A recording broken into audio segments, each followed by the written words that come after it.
Bienvenidos. En este vídeo vamos a explicar el trastorno por estrés agudo y el trastorno por estrés postraumático. El trastorno por estrés agudo es una reacción normal a una situación de estrés excepcional, cuando nuestras capacidades de afrontamiento se ven superadas por la magnitud del hecho que acabamos de vivir. Es transitorio, suele aparecer durante las 6 primeras semanas después de que hemos vivido ese hecho traumático y es relativamente grave. En los dos manuales de clasificación diagnóstica de trastornos por excelencia, el CIE-10 y el DSM-5, ahora ya en su versión más actual, lo categorizan. En el DSM quizá un poco más patologizándolo un poquito más y en cambio en el CIE normalizándolo. Es una reacción normal ante un hecho de estas características que, como hemos dicho, es transitorio, con lo cual remite a lo largo de las horas o los días siguientes al hecho. Las diferencias básicas serían que mientras en el DSM solo incluye síntomas físicos, prolonga un poquito más su duración y de hecho lo define como el precursor del estrés postraumático, en el CIE da más énfasis a ese carácter transitorio, a esa corta duración y pone más énfasis en el carácter normalizador de este tipo de reacciones. ¿Cuáles serían entonces los conceptos claves en el trastorno de estrés postraumático? Pues en el trastorno por estrés postraumático sí que estamos hablando de un trastorno más grave, es un trastorno cronificado que se alarga en el tiempo. Sí, también es debido como respuesta a un hecho traumático, a una vivencia de un estrés mayor de lo normal, pero este trastorno no remite, no tiene cura sin ayuda profesional. Hay algunos sitios que pueden leer que el trastorno por estrés postraumático es un trastorno por estrés agudo mal gestionado, ¿no? Apuntando un poco a esa definición que daba el DSM. La clave quizá aquí sería que la duración de los síntomas nos empezaríamos a preocupar si estos síntomas durasen más de un mes. ¿Qué criterios diagnósticos se dan para el trastorno por estrés postraumático? Bueno, pues que haya habido una exposición real a un hecho traumático.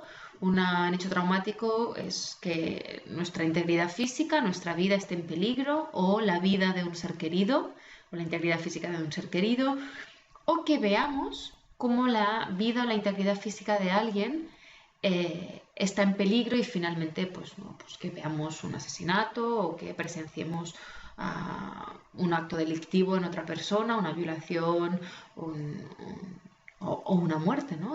Por ejemplo, en montaña, presenciar la muerte de un compañero sería un hecho traumático.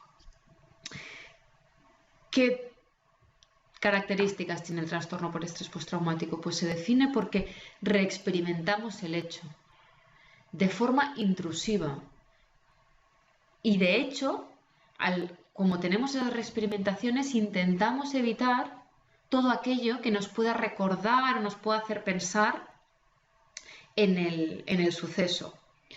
Estamos como más nerviosos, ¿no? Tenemos una hiperactivación a raíz del hecho traumático. Hemos comentado que la duración es superior a un mes, tendríamos que pedir ayuda. Y lo más importante para considerarse que es un trastorno, y esto sirve para cualquier tipo de trastorno categorizado en el DSM, es que tiene que haber una afectación de la vida cotidiana. ¿Qué significa una afectación de la vida cotidiana? Que nos dificulte una plena o una vida satisfactoria en nuestros diferentes ámbitos de desarrollo, véase profesional, familiar, social, ¿no? Que nos dificulte nuestras relaciones en casa, que nos dificulte estar con nuestros amigos, que nos dificulte la ejecución normal de nuestro trabajo, el desempeño laboral. Eso sería afectación de la vida cotidiana. Veamos más detalladamente los síntomas. Empezaremos por los del trastorno por estrés trastorno de estrés agudo. Hay 5 ejes Hemos dicho que hay una hiperalerta, ¿no? ¿La hiperalerta en qué se concreta? Pues sobre todo en dificultades con el sueño. Tanto insomnio, que no podamos dormir, como que nos despertemos durante la noche, como que luego nos despertemos pronto y no nos podamos volver a dormir. Estaremos más irritables, más nerviosos, saltaremos a la mínima, ¿no? Cualquier portazo nos hará reaccionar de forma exagerada, más de lo normal. El siguiente eje es la reexperimentación, el hecho de tener flashbacks, ¿no? Volver a experimentar todo lo que pasó en el hecho traumático. Y es una reexperimentación intrusiva, nosotros no nos ponemos a pensar en ello, sino que son pensamientos que nos vienen a la cabeza. Y pesadillas. Soñamos constantemente con el hecho traumático. Con lo cual, esto hace que, en la medida de lo posible, intentemos evitar todos los lugares, todas las personas que nos recuerden al hecho traumático. Entramos en una especie de anestesia emocional, ¿no? Estamos como embotados y tenemos la sensación de que no vamos a ser capaces de continuar con nuestra vida. El cuarto eje son los síntomas disociativos. ¿Qué significa síntomas disociativos? Tenemos una sensación de irrealidad, de que no somos nosotros mismos, de que estamos como en stand-by, que vemos nuestra vida desde fuera, que como una sensación de estar sin estar, de que las cosas no están pasando, de que no puede ser, de que esto es un sueño. Incluso podemos llegar a no recordar o a olvidar, a ser incapaces de recordar momentos concretos del hecho traumático, que se nos borra, ¿no? Que tengamos un agujero ahí de memoria.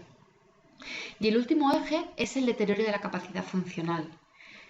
Nos encontramos mal, sufrimos, nos cuesta más realizar cualquier tipo de actividad normales de las que hacíamos antes. Dejamos de hacer muchas cosas de las que hacíamos antes del suceso. Y eso hace que dejemos de llevar una vida normal. Normal entendiéndose la que llevábamos antes de que nos pasase el hecho traumático.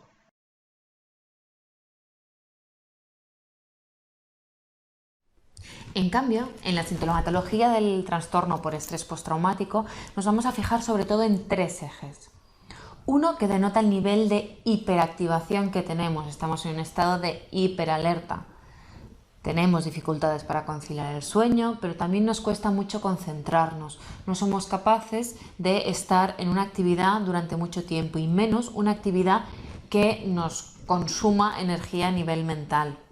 Y estamos más irritables de lo normal. Incluso podemos tener estallidos de cólera ante cosas o ante situaciones que antes no nos provocaban estos enfados. También tenemos reexperimentación, ¿no?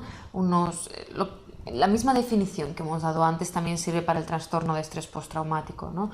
Los flashbacks, los pensamientos intrusivos de imágenes, de recuerdos que vienen a nuestra mente, revivimos el hecho traumático.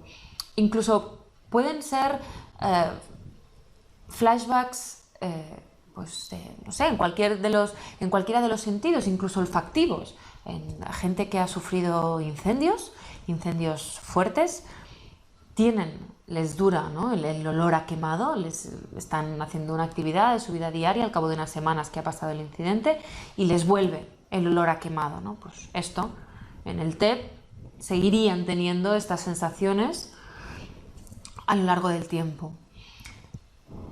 Igual que pasaba en el TEA, todo este malestar, toda esta activación, toda esta reexperimentación hace que evitemos todo aquello que nos recuerda al hecho traumático.